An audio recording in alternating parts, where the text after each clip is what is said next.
우리 성도님들은 어떤 나무를 좋아하십니까? 어떤 분들은 사시사철 푸르른 소나무 좋아하시는 분들도 계실 거고, 어떤 분들은 바람 소리가 아름답고 참 운치 있는 대나무 좋아하시는 분들도 있고, 어떤 분들은 가을 어떤 그런 정겨운 은행나무, 단풍나무 좋아하시는 분들도 있을 테고, 봄에 이 벚나무 아름답잖아요. 이거 좋아하시는 분들도 계실 테고요. 요즘에 그런데 많은 분들이 좋아하는 나무가 있습니다. 이 편백나무입니다. 예전엔 몰랐는데 여기서 아주 자연 친화적인 그런 항균 물질, 이 피톤치드가 많이 나온다라는 이야기가 들리면서 많은 분들이 편백나무 숲을 또 찾으시는 것 같습니다. 저는 사실 무슨 피톤치드 이런 건 잘 모르겠고요. 저는 이 나무가 자라가는 모습을 언젠가 들은 적이 있는데 참 매력이 있더라고요. 이 나무는 어떻게 하냐면 음지에서부터 자라는데요. 광합성을 하기 위해서 계속 위로 자라는 일에 힘을 쓴다고 합니다. 모든 나무들이 위로 자라려고 하겠지만 이 나무는 음지에서 어떻게든 광합성을 많이 받기 위해서 단 한 가지만 해요. 위로만 자란다. 그래서 보시다시피 멋있어요. 잘 뻗어 있어요. 위로만 곧게 뻗어 있고요. 또 특징이 뭔지 아십니까? 위로 더 많이 잘 뻗으려고 중간에 나온 모든 가지들을 다 스스로 말라 죽여버립니다. 다 떨어뜨리고 그 온 힘을 다해서 에너지를 가지고 위로만 자란다 말합니다. 이게 편백나무의 원칙입니다. 성도님들, 아름답게 자라는 나무도 사람도 다 무언가의 원칙이 있습니다. 바울도 마찬가지였습니다. 바울은 예수 그리스도를 만나고 나서 단 한 가지를 붙들기 위해 애쓰기 시작했습니다. 어떻게 하면 나의 신앙이 계속 자라갈 수 있을까? 그걸 고민하다가 이제 빌립보서에서 이것을 고백해내기 시작하죠. 사실 오늘 말씀은 3장 전체를 좀 보셔야 되는데 특별히 이번 우리 큐티 본문이 이번 주가 이제 빌립보서 계속 나누는 시간이니까요. 한번 댁에서 또 깊이 묵상해 보시면 좋을 것 같습니다.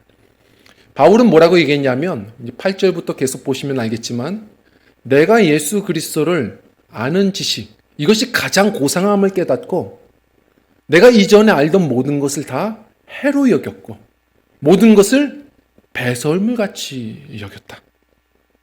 고상하게 얘기하는 겁니다. 성경은요. 한마디로 똥이에요. 내가 이전에 갖고 원하던 꿈꾸던 모든 것들이 다 이제는 똥과 같이 여기게 되었다. 왜냐하면 이 단 한 가지 너무 아름다운 이 소망을 내가 붙들었기 때문에 자신이 평생 해야 될 이 한 가지, 그것이 무엇이냐? 오늘 말씀 이렇게 이야기하고 있습니다. 우리 한번 12절과 13절 말씀을 읽어보겠습니다. 시작. 내가 이미 얻었다 함도 아니요 온전히 이루었다 함도 아니라 오직 내가 그리스도 예수께 잡힌 바 된 그것을 잡으려고 달려가노라. 형제들아, 나는 아직 내가 잡은 줄로 여기지 아니하고 오직 한 일, 즉 뒤에 있는 것은 잊어버리고 앞에 있는 것을 잡으려고. 아멘. 바울은 오직 한 일, 이것은 예전에 무슨 했던 일 이런 게 아니고요. 이게 바로 원칙입니다. 단 한 가지 일을 내가 하기로 결정했다. 그 한 가지 일이 뭐죠? 달리기입니다. 오늘 말씀한 대로 참 이게 멋있는 표현이에요. 신앙의 경주를 얘기하는 겁니다. 신앙의 경주는 무엇이냐? 내가 예수님께 잡힌 바 된 그것을 잡으려고 달려가는 것. 참 어렵지만 멋있는 말씀이에요. 자, 신앙생활을 우리 깊이 고민하신 분들은 아마 비슷한 공감을 하실 겁니다. 신앙생활, 내가 지금 이 자리에 예배 드리고 있습니다. 내가 지금 선택해서 이 자리에 있나요? 우리 신앙생활 하다가 깊이 기도하다가 깨닫게 되는 순간이 옵니다. 내가 예수님을 붙잡은 줄 알았는데 알고 보니 내가 예수님께 잡힌 겁니다. 그분이 찾아오신 거고 그분이 날 잡아주신 거예요. 그게 너무 감사해서 가는 데마다 간증할 때 있잖아요. 가족들에게 그런 간증해 보십시오. 교회 나오지 않는 우리 가족들은 또 아마 얘기할 겁니다. 왜 너만 잡아주냐? 나도 좀 잡아주지. 왜 예수님은 나는 안 잡아주냐? 얘기하시는 분들도 있습니다. 그런데 그런 분들은 더 솔직해지셔야 됩니다. 어떤 목사님이 얘기하신 대로 예수님이 한두 번 잡아주려 했겠습니까? 계속 잡고 또 잡으면 미꾸라지처럼 계속 빠져나가는 게 우리입니다. 그래서 우리가 감사인 거예요.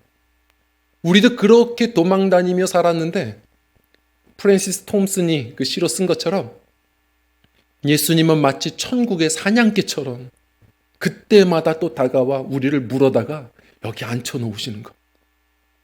주님의 은혜로 미꾸라지들을 붙잡아 놓고 이렇게 또한 영생의 소망을 갖는 은혜로 허락해 주시는 것. 이게 은혜입니다. 성도님들, 그러나 여기서 멈추지 않는 겁니다. 저는 이 말씀을 읽을 때 늘 절망이에요. 너무나도 존경하는 이 위대한 사도 바울이 뭐라고 합니까? 나는 온전하지 않다. 아니, 바울이 온전하지 않으면 우리는요, 엉망진창입니다. 우리는 진짜 온전하지 않습니다. 우리는 이 자신을 스스로를 빨리 직면해야 됩니다. 성도님들, 신앙의 경주는 예수님께 잡혔지만 항상 주님은 우리 앞서 행하세요. 그 주님을 계속 붙쫓아가는 이 경주. 다른 사람들과 경주하는 게 아닙니다. 옆 사람들과 신앙 경주하는 거 아니에요. 주님 바라보며 나의 영원한 표대이신 주님 바라보며 계속 달려가는 것. 그분을 닮아가는 것. 이것이 믿음의 경주입니다. 우리 성도님들, 우리가 참 이번 한 해에도 구상하시고 계획하신 일들이 많으실 것 같아요. 그러나 이것저것 다 붙들다 보면 아무것도 잡지 못하는 우리입니다. 바울처럼 우리가 예수 믿고 주의 백성 되었다면 적어도 이번 한 해는 내가 죽고 예수로 사는 것이 구호로만 그치지 않았으면 좋겠습니다. 우리 나의 표대이신 예수님 바라보면서 그분을 붙주는 한 해 되셔서 우리 주님께서 그때마다 구상하신 내가 구했던 것보다 더 아름다운 삶의 열매도 많이 누리시고 또 가장 귀한 복, 그 주님을 많이 닮아가는 그런 한 해가 꼭 되셨으면 좋겠습니다. 그래서 오늘 이 신앙의 경주 우리가 결심하며 나아가려고 합니다. 다 가지치기 하고 매진해야 됩니다. 여기서 이 달리다라는 말은요, 이 디오코라는 말은 산책하는 거 쉬엄쉬엄 가는 거 아닙니다. 목숨 걸어서 전투적으로 달리는 겁니다. 자, 이 원싱을 할 텐데요. 어떻게 우리가 결심해야 될까요? 우리 첫 번째로 우리 함께 읽겠습니다. 시작. 앞을 향해 달려야 합니다. 아멘. 앞을 향하셔야 됩니다. 우리 달리기 아무리 건강에 좋아도 자세가 잘못되면 건강 망칩니다. 뒤로 달리시는 분들 계시죠? 가끔 약수터에서 우리 뒤로 달리시는 권사님들 계십니다. 그거 위험합니다. 하나님은 앞으로 달리도록 우리를 창조하셨어요. 우리의 모습을 보면 때로는 창조하신 하나님의 성품을 이해하게 될 때가 있습니다. 우리는 눈이 두 개지만 왜 하나님은 비효율적으로 둘 다 앞을 향하게 하셨을까요? 앞을 보라는 겁니다. 왜 입은 앞에 있을까요? 과거를 말하지 말고 미래를 말하라는 겁니다. 왜 손은 발은 앞을 향하게 되어 있을까요? 앞으로 나아가 앞에 있는 그것을 잡으라는 겁니다. 자꾸 왜 뒤로 가십니까? 벌써 2023년도 시작한 지가 꽤 되었는데 아직도 작년을 사시는 분들이 있습니다. 우리 주님은 앞서 행하시는 분입니다. 소몰이꾼이 아닙니다. 뒤에서 워 하면서 막 몰고 가는 소몰이꾼이 아닙니다. 예수님은 선한 목자이십니다. 이스라엘 땅과 같이 참 험준 산맥, 절벽이 많은 곳은 뒤에서 몰면 큰일 나요. 시력이 없는 양들 앞에 서서 맹수와 싸우고 절벽들 문제들을 해결해 주시는 앞서 행하시는 분이 우리 선한 목자 예수님이십니다. 그 주님 바라보며 앞으로 나가셔야 됩니다. 예레미야서 29장에 하나님의 생각에 대해서 얘기해 준 적이 있습니다. 우리 한번 읽어볼까요? 시작. 나 여호와가 말하노라. 너희를 향한 나의 생각은 내가 하나니 재앙이 아니라 곧 평안이요 너희 장래에 소망을 주려 하는 생각이라. 아멘. 하나님의 생각이 무엇인지를 빨리 읽으셔야 됩니다. 하나님의 생각은 어떤 일이 있으신지 모르겠지만 과거에 있지 않습니다. 미래에 있습니다. 재앙이 아닙니다. 어떤 상황인지 모르지만 결국은 평안으로 가고자 하시는 것이죠. 결국은 미래와 소망입니다. 그 앞에 계신 주님 바라보면서 어떤 성취가 있든 어떤 실패가 있든 과거를 닫고 소망의 문을 향해 자꾸 나아가셔야 됩니다. 그래야 우리의 삶에도 신앙에도 우리 주님 닮은 진보가 있는 것임을 기억해야 합니다. 예전에 조 바이든 미국 대통령의 이야기를 좀 보면서 한번 좀 감동한 적이 있습니다. 이분이 이제 집무하는 이 책상에 보면 항상 그 앞에 작은 액자가 하나가 있습니다. 그 액자는 도대체 뭐가 있을까? 한번 기사가 이렇게 올라온 적이 있는데 뭐 대단한 작품이 아니고요. 미국 대통령이 그 액자 앞에 뭐가 있냐면 만화가 있는 겁니다. 2컷짜리 만화. 자, 미국 대통령은 도대체 어떤 만화를 좋아할까요? 바로 이겁니다. 오래전에 딕 브라운이 그려냈던 아주 인기 있었던 캐릭터죠. 이 바이킹, 헤이가르라고 하는 바로 이 그림이 캐릭터의 그림이었습니다. 2컷밖에 되지 않았습니다. 어떤 그림이냐면 이 헤이가르가 배를 타고선 가는데 풍랑이 일어났습니다. 배가 좌초됐어요. 벼락을 맞고 좌초되는데 그 순간에 그가 하나님을 향해서 이렇게 외치죠. Why me? 왜 접니까? 왜 저에게 이런 일이? 우리와 똑같죠. 하나님께 원망하고 항변합니다. 근데 그 순간 하나님이 아무 대답 안 하실 줄 알았는데 그냥 속풀이하고 있었는데 하나님이 그날따라 대답하셨어요. Why not? 왜 안 되는데? 왜 너는 안 되는데? 안 되는 이유가 뭔데?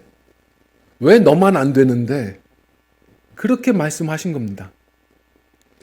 사실은 이 그림을 언제 보게 되냐면 이분이 29살 나이예요. 이 바이든 대통령이 29살 이 청년 때에 물론 결혼했죠. 아이도 그때 벌써 넷이나 되었다고 합니다. 그는 상원 의원이 됐을 때입니다. 자신은 앞이 정말 소망으로 확 열려 있는 줄 알았대요. 자기 뜻대로 다 되는 줄 알았답니다. 근데 인생이 그럽니까?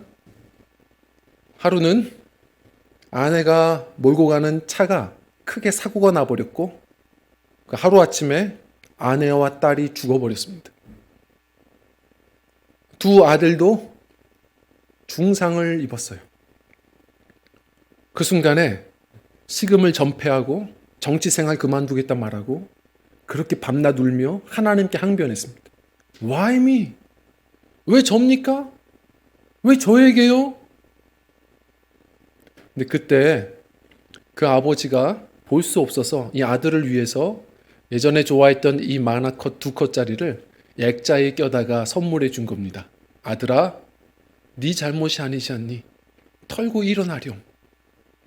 그런데 무슨 얘긴가 하고선 이 액자를 봤더니 이 2컷짜리를 본 겁니다. 그리고 깨달았답니다. 아, 그렇구나. 이 세상에 있는 모든 삶의 어려움들, 그건 나만 겪는 건 아니구나. 왜 나만 겪는다고 생각했지? 나보다 더 억울한 사람들도 참 세상에 많겠구나. 그리고 하나님은 이 땅에서의 삶에서 모든 것을 다 대답해 주시지 않는구나. 이것은 하나님의 영역이구나. 내가 여기에 갇히지 말고 해야 될 일은, 가장 지혜로운 일은 지금 내가 할 수 있는 내 앞에 있는 그 일을 하는 거구나. 그리고 나보다 더 억울한 수많은 사람들을 보고 그들에게 가서 대신 손을 잡아주는 것. 이것이 단 한 번뿐인 삶을 가장 지혜롭게 선택하며 사는 것. 나중에 하나님 앞에 많은 것을 또한 말씀 들을 때 이해가 될 수 있는 가장 좋은 선택들이 되겠구나. 그것을 선택했다고 합니다. 왜 이 그림이 요즘에 또 유명하냐면 몇 년 전에 그 또 사랑하는 아들 보 바이든, 자신의 뒤를 이어서 차기 대통령감이라고 다들 얘기했던 훌륭한 정치가가 또 세상을 떠났어요. 정말 마음이 허망해졌다 하지만 한번 훈련해 봤거든요. 또 이 액자의 그림 보면서 초심을 다잡고 또 그 길을 갔다라고 이야기를 합니다. 성도님들 어떤 일들이 있는지 모르겠지만 우리 주님은 소망의 주님이시고 앞서 행하시는 분이십니다. 앞을 향하십시오. 주님 바라보며 나아갈 때 삶의 열매도 그리고 신앙의 진보도 분명 일어나는 은총이 있으리라 믿습니다. 그것이 다 할 수 없는 우리 인생 속에 가장 좋은 선택입니다. 그리고 두 번째로는요. 우리 함께 읽겠습니다. 시작. 부르심을 따라 달려야 합니다. 아멘. 부르심을 따라 달려야 합니다. 우리 14절 말씀 우리 같이 읽어보겠습니다. 시작. 표대를 향하여 그리스도 예수 안에서 하나님이 위에서 부르신 부름의 상을 위하여 달려가노라. 아멘. 성도님들 제가 고등학교 때 한 친구에게 이런 얘기를 들은 적이 있습니다. 뭔가를 좀 실수했는데 그 친구가 저를 보면서 좀 무시하는 말을 했어요. 기분이 너무 상했습니다. 인간아 왜 사니? 그런 겁니다. 인간아 왜 사니? 그러는데 너무 기분이 나쁜데 아무 대답을 못했습니다. 그때 한번 생각해 봤거든요. 내가 진짜 왜 살지? 성도님들 왜 사십니까? 그 질문에 대답을 우리가 갖지 못한다면 우리 삶은 열심히 살아도 순간순간마다 허망해지는 겁니다. 표대가 없으면, 표대가 잘못되면 열심히 달려도 역주행이고 자살골입니다. 예전에 김상용 시인이 이런 말을 했습니다. 이렇게 시를 썼죠. 왜 사냐건 그저 묻지요. 오래전에 법정 스님은 그런 말을 했어요. 왜 사냐고 자꾸 묻지 말라. 인생에 무슨 공식과 법칙이 있느냐. 그저 잠시 온 것 조용히 있다 떠나가세. 다들 멋있게 이야기했습니다. 다들 인생에 깊이 고민하신 분들의 정답이에요. 우리는 스스로가 인생의 의미, 내 삶의 이유를 알 수 없습니다. 그저 존재하는 것이고 우리 스스로는 알 수 없고 그저 그래서 그냥 초연하게 사는 것이 가장 좋은 마음이라고 생각하는 거죠. 그런데 저는 묻겠습니다. 그 순간 넓은 마음 가지고 또 이런 이야기 들으면 한번 웃을 수 있습니다. 계속 웃을 수 있습니까? 우리 인생의 의미, 이유를 알지 못하면 다시 또 허망해지고 우리의 삶의 길을 놓칠 때가 많을 겁니다. 성도님들, 우리 스스로는 절대 알 수 없습니다. 우리는 만들어진 존재이기 때문에 그렇습니다. 오직 나를 만드신 하나님을 만날 때 내 인생의 목적과 이유와 가치가 보이기 시작하는 겁니다. 성도님들, 이것을 뭐라고 얘기하냐면 소명이라고 이야기합니다. 우리의 생명도 나 살고 싶지 않아. 살아야 됩니다. 그것이 주님의 소명입니다. 소명을 깨닫는 분들은 하루하루가 감사입니다. 내가 살아가는 것도 예수 믿은 것도 다 내가 잘한 게 아니라 부르심입니다. 내가 지금 직장 생활하는 것도 정말 지긋지긋하지만 이것은 소명을 깨닫잖아요. 그냥 잡이 아닙니다. vocation, 이것은 소명입니다. 그럴 때 우리는 늘 감사할 수 있고 더 꿈 너머의 꿈을 가지고 또 가슴 떨리게 살아갈 수 있습니다. 또 그러한 믿음들이 되다 보면 내 인생에 앞으로도 계속 주님께서 최고의 길로 나를 선한 목자가 이끄시겠구나. 주님의 부르심 앞에 귀 기울이며 말씀으로 그 부르심에 따라 살아가는 은혜가 오게 됩니다. 세상은 이유가 없다 보니 상처로 살고 욕심으로 삽니다. 믿음의 사람들은 소명 따라 사는 것이죠. 제가 지난 주일이었습니다. 지난 주일 예배를 다 마치고 저녁에 이제 집에 들어가서 너무 피곤해서 이렇게 잠을 이렇게 자게 되는데 중간에 이게 목이 말라서 잠시 일어났어요. 한 번 일어나니까 또 잠이 잘 안 와요. 근데 그러고 있다가 갑자기 몸이 막 떨립니다. 제가 병 걸린 게 아니고 지진이 난 거예요. 경험해 보셨습니까? 저는 뉴스를 보지 않고도 알았어요. 이건 지진이다. 유리창이 막 울리고 우웅 소리가 느껴지고 몸의 진동을 처음 느껴봤어요. 전 지진이란 걸 처음 느껴봤습니다. 이거 큰 지진이다. 다음 날 딱 신문을 봤는데 정말 지진이 난 거죠. 광화도 서쪽에서 지진 발생. 어제 새벽 1시 몇 분에 뭐 이렇게 얘기가 나왔어요. 제가 보고선 그럼 그렇지 하다가 놀랬습니다. 뭐에 놀랬냐면 그 지진이 강도가 3.7이라는 겁니다. 너무 자존심 상했습니다. 내가 그렇게 두려워했던 그 지진이 3.7밖에 안 되는구나. 제가 너무 억울했거든요. 혼자 두려운 것 같아서 자는 아내도 깨우고 다 깨웠어요. 못 느꼈니? 못 느꼈대. 너무 억울하더라고요. 그런 저 혼자 두려움에 빠졌던 그 간밤의 지진이 3.7밖에 안 된답니다. 제가 평소에 일본에 지진 나잖아요. 6.0밖에 안 되네. 이번에 6.5네. 남의 이야기라고 함부로 했던 제가 반성이 됐습니다. 한번 경험해보면 사람이 의지하는 땅 무너지는 순간이 오면 작은 진동에도 사람은 가장 큰 두려움을 가져요. 요한계시록 16장 18절에 보면 결국 이 세상의 땅이 다 무너지는 순간이 온다라고 얘기합니다. 이 세상의 종말은 반드시 옵니다. 그걸 사도 요한이 뭐라고 표현했냐면 사람이 한 번도 경험해보지 못한 지진이라고 표현합니다. 저는 그게 어떻게 일어나는지는 잘 모르겠습니다. 사도 요한도 환상으로 본 세상의 종말을 그대로 표현해낸 겁니다. 그런데 분명 지진으로 이렇게 묘사를 했어요. 분명 어떤 모양인지는 모르지만 이 세상 우리가 그렇게 사랑하고 애착을 갖는 세상이 반드시 끝나는 순간이 온다는 것 성경은 말하고 있습니다. 세상의 종말 이전에 인생의 종말을 경험하실 분들도 있을 겁니다. 성도님들, 그 심판의 주님을 만나는 그 순간은 반드시 온다는 겁니다. 그 순간에 주님은 뭐라고 질문하실까요? 단 하나를 질문할 겁니다.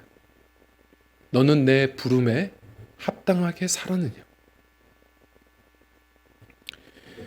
어떤 분들은 믿음의 사람은 심판이 없다라고 얘기합니다. 그건 성경을 잘 모르는 겁니다. 고린도전서 3장에 보면 말씀에 우리 믿음의 사람들도 각각 개인간 심판을 받을 것이라고 얘기합니다. 근데 물론 오해는 하지 마십시오. 예수 믿으면 우리는 구원 받습니다. 구원은 받지만 지옥 가는 심판이 아니고요.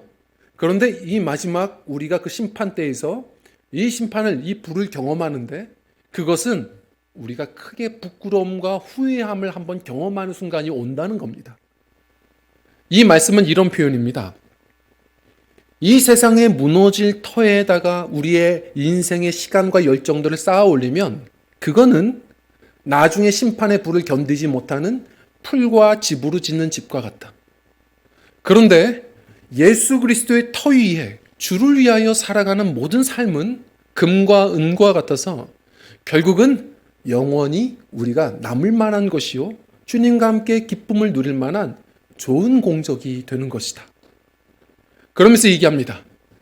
집과 풀로 쌓은 인생이라면 구원을 받되 불 가운데에서 받은 것 같으리라. 성도님들, 우리는 매 순간 지혜롭게 미리미리 이 말씀 보고 준비해야 합니다. 우리에게 부르심이 있습니다. 우리 스스로 온 게 아닙니다. 주님이 불러주셨습니다. 그 부르신 분은 고린도전서 7장 말씀대로 또 우리를 사용하시기 위해 계속 부르시는 분이십니다. 그 부르심을 따라가야 합니다. 그럴 때 많은 열매를 거둘 뿐만 아니라 제가 꿈꾸는 것, 나의 부르심, 나의 영원한 소망, 예수님의 형상을 담는 것, 주님을 담는 그 은혜가 분명히 있는 것이죠. 저는 예수 그리스도를 만나고 나서 그런 느낌이 오더라고요. 이제 이게 쉽게 이렇게 설명드릴게요. 개인 카드가 아니라 법인 카드구나. 그냥 물론 열심히 자유롭게 살죠. 살지만 먹고 마시는 것도 내 시간과 열정과 재정과 꿈과 모든 남은 인생 여정이 다 그의 나라를 위해 살아야 하는 거구나. 우리 성도님들, 우린 주님의 것입니다. 주님이 불러주셨어요. 우리 한평생 세월 따라 낭비하지 말고 욕심 따라 치우치지 말고 부르심의 소명 따라 늘 살아가시는 우리 승리하는 믿음의 경주들이 되셨으면 좋겠습니다.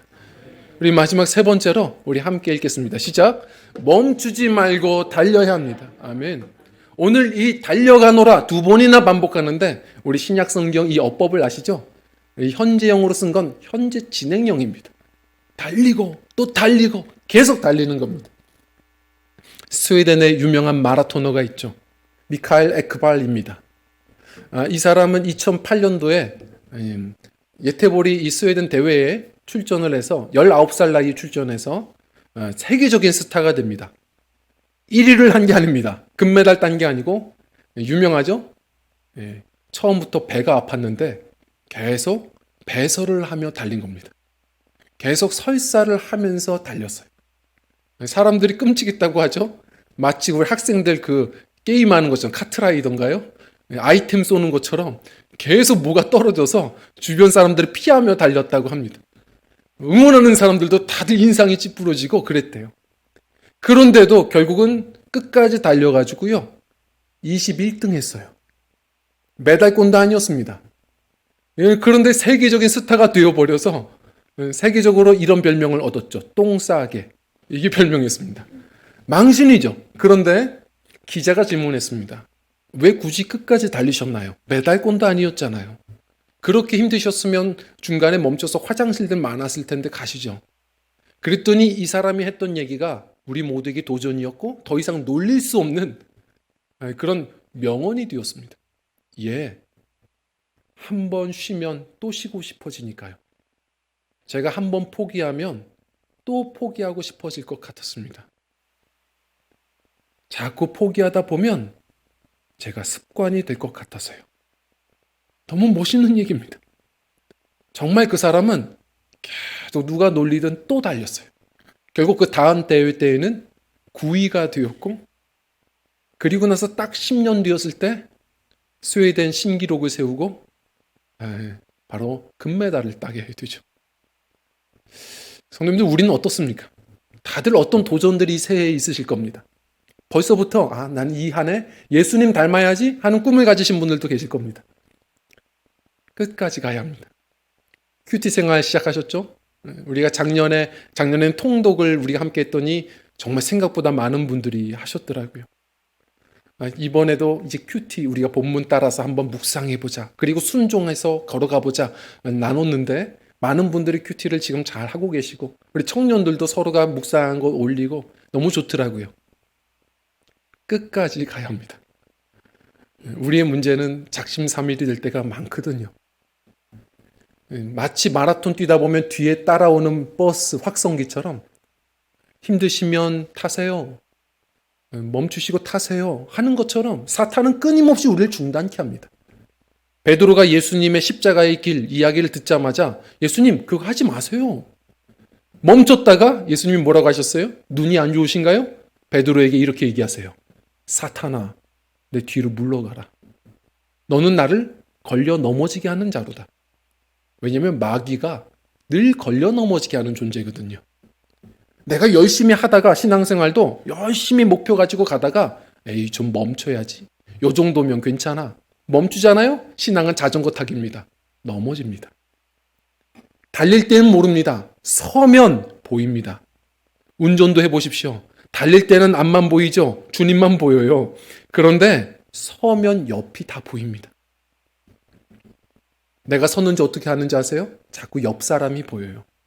다른 사람의 흠이 보이고 교회의 흠이 보이고 가족들 흠이 보이고 자꾸 우리가 비판하고 그러나 신앙 안에서 예수님 바라보고 달리면 항상 감사하고 항상 성장이 있습니다. 내가 왜 이렇게 요즘에 삶에 불평이 많지? 원망이 많지? 미움이 많지? 그때에는 스스로가 결단하셔야 합니다. 내가 요즘 멈췄구나. 또 달리자. 선포하셔야 합니다. 쉬지 않고 달리는 우리 인생이 될 때 성도님들 결국 반복이 프로가 되는 거고 반복이 인생의 반전을 일으키게 되는 것임을 기억해야 합니다. 주님 오시는 그날까지 예수 닮는 이 귀한 신앙의 경주는 멈추지 않아야 됩니다. 우리는 평생 공사 중 인생입니다. 부도만 나지 않으면 됩니다. 느려도 계속 주님 바라보며 달려가기를 멈추지 않는 믿음들 되셨으면 좋겠습니다. 제가 사실 이번 주 중에는 좀 마음이 계속 좀 어려웠습니다. 그 이유는 새벽 때도 잠시 나눴지만 저와 같이 신학교에서 공부를 해오신 한 살 사신 많아요. 우리 형님이신데 그 형님 목사님이 세상을 떠나셨습니다. 갑자기 왜? 이야기를 들어보니 다른 것 없어요. 참 늘 존경했거든요. 큰 교회에서 참 재밌게 사역하시다가 또 소명이 있어서 시골로 내려가셨어요. 그 시골 지방에서도 또 그 몇 안 되는 아이들 다음 세대를 위해서 또 하겠다고 그렇게 팔고도 붙여서 지역 사업도 하시면서 아이들에게 꿈을 주시려고 카페도 만드시고 얼마 전에 그러셨어요. 그런데 너무 무리했다는 얘기가 있어요. 늘 이렇게 몸이 조금씩 좋지 않았는데 심장이 쇠약해졌다가 혈관에 문제가 왔다가 수술을 하다가 돌아가셨다는 겁니다. 너무 마음이 어려웠습니다. 가족들은 어떨까? 교회는 어떨까? 왜 하나님은 오히려 제가 그렇게 반문하게 되더라고요. 그런데 어젠가요? 이렇게 그분의 떠나간 자리 SNS를 이렇게 보다가 많이 위로를 받고 다시 도전을 얻었습니다. 그렇지. 많은 분들이 목사님 존경합니다. 천국에서 꼭 배워요. 목사님 가르침대로 살겠습니다. 행동하는 신앙인 되겠습니다. 이런 이야기들을 자꾸 주시는데 떠나보낸 지인들은 힘들지만 그분은 후회함이 없으시겠구나. 우리의 생의 길이가 어떤지 그거 중요하지 않아요. 우리는 어차피 언제 부르시든지 간에 가야 하는 시한부 인생 아닙니까? 하루하루를 덤으로 살아가는 인생인데 가장 지혜로운 것은 우리 앞서 행하시는 예수님을 길로 삼고 표대로 삼고 부르심에 따라 살아가다 보면 후회함이 없는 삶 아니겠습니까?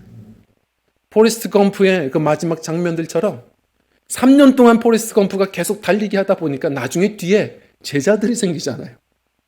계속 달리다 보면 바울 사도가 너희는 나를 본받으라 외쳤던 것처럼 예수님을 한평생 본받았던 그의 인생 그 뒤에는 누군가가 또 나를 통해 길을 찾고 예수님을 알게 되고 풍성한 삶의 열매와 많은 또 제자들을 또한 예수 그리스도의 제자들을 우리 함께 세워가는 복 있는 신앙의 여정들이 되지 않을까 생각해 보게 됩니다.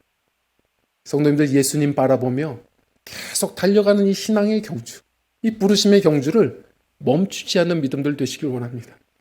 그래서 삶에 무엇보다 풍성한 열매를 거두고 그리스도의 향기를 많이 나타내며 우리가 늘 좋아하는 찬양 예수님의 형상을 담는 건 이 다음 주님이 우리를 부르실 때 주님을 많이 닮은 모습 속에 예수 그리스도를 보게 되는 승리하는 신앙의 여정들 우리 저와 성도님들의 지혜로운 삶의 걸음들이 되시기를 간절히 축원합니다. 우리 함께 찬양하고 기도하겠습니다.